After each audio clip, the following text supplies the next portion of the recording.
Oh, hello my friends. It is raining today. The Great British, it's not quite summer yet actually, but the Great British Spring. We're not in April, so I can't claim it's April showers, but there are some times I was just wearing my grey beanie, and which I found actually, gave it a good wash and claimed it as my own, but there are sometimes I wear the hat and then I think, well, I've got this abundant rain keeping everything looking beautifully green, and I thought, embrace it. There's a beauty in living in things as they are, because everything's a decision and everything's a choice, and we create the worlds that we each individually live in. And they say, you know, that life isn't waiting for the rain to stop, that it's actually learning how to dance in the rain, enjoying the dance.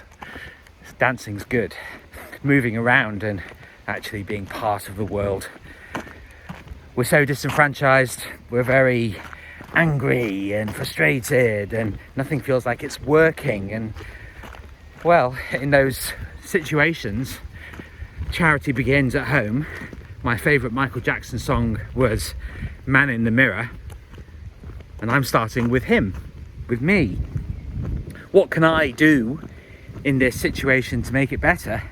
Well, let the let the rain fall as it may on my slap head, on my bald head, and feel it, actually experience it rather than reject it.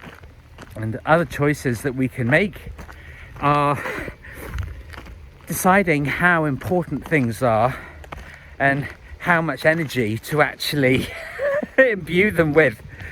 How much importance do they actually hold? And most things don't. And that's fine.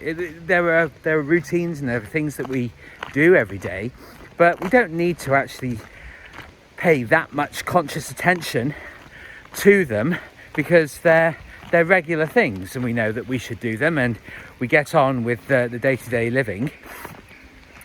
And then we turn our attentions to the major issues, relationships and work and wealth and health and fitness. All these things, they're a little bit more important. How we value ourselves, you know, how we look after ourselves as human beings. And it's not an easy thing to do, and it can be quite easy to feel like you're failing at everything, because there's such an unbelievable and vast amount of distractions that are thrown our way, and people saying, well, you must eat this way and you shouldn't eat that way, and as if we have any fucking clue, you know, what we're talking about. We're all young, we're all figuring things out, and even if you've been around for decades and decades, the rate of change is so frantic that I'm amazed that anybody keeps up. And I don't think we necessarily are keeping up that brilliantly, but we're all trying. And we talk about evil and warmongers and all these kind of things, but they're actually a tiny faction of the population. They're a tiny amount of people who wield a huge amount of power if you buy into the bullshit, if you actually believe them. Hello there. And when you engage with people, whoever you're actually engaging with, I mean, it's all such a minefield and pantomime and an illusion, a lot of it, fake accounts and bots and, you know, groups of people wanting to get people's attention. What you actually see is, well, I certainly do, that with very obvious things that we say, that there are people that want to fight. And the thing is, I used to get really angry about that, and I used to get frustrated. But now, when somebody asks a question on one of my posts or on replying to a comment that I've left on somebody else's. And there are some times that I just think, nah, I don't have to engage with that. There's no moral imperative, no moral obligation to engage with absolutely everything. Starve certain things of oxygen. Don't let them be important. But I do, and it feels quite nice actually. It's a bit of a shift that with these comments or questions that people pose, just give it a little like for people actually putting themselves out there. Reward their activity.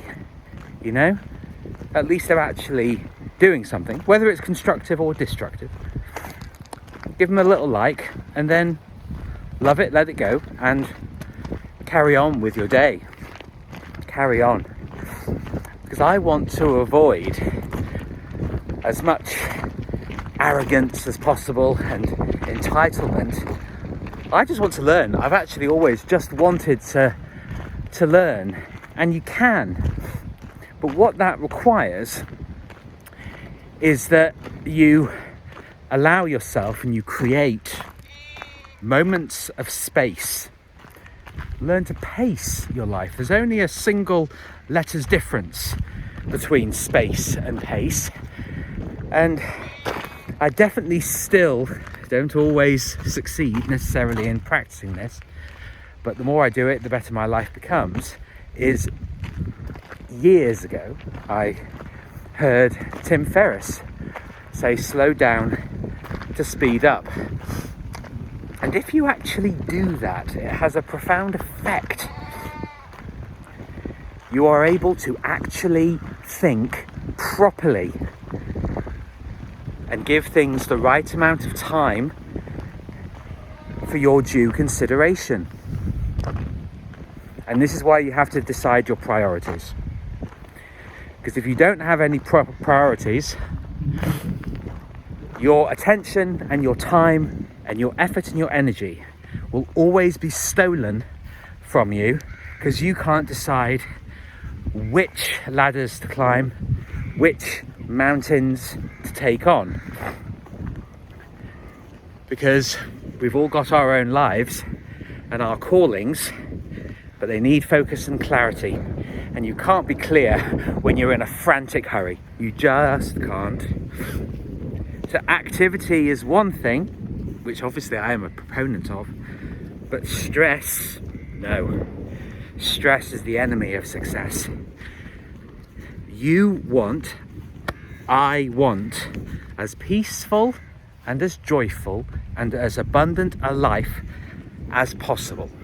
That is the goal. That is the aim.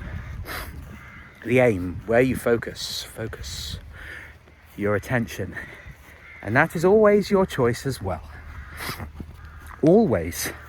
And sometimes we stumble, sometimes we fall down, and sometimes we get a bit of a deluge of rain. But learn to embrace it as part of the process. And trust yourself. Believe in yourself, in your capability, and your ability to do good. I and the sheep wish you a wonderful day.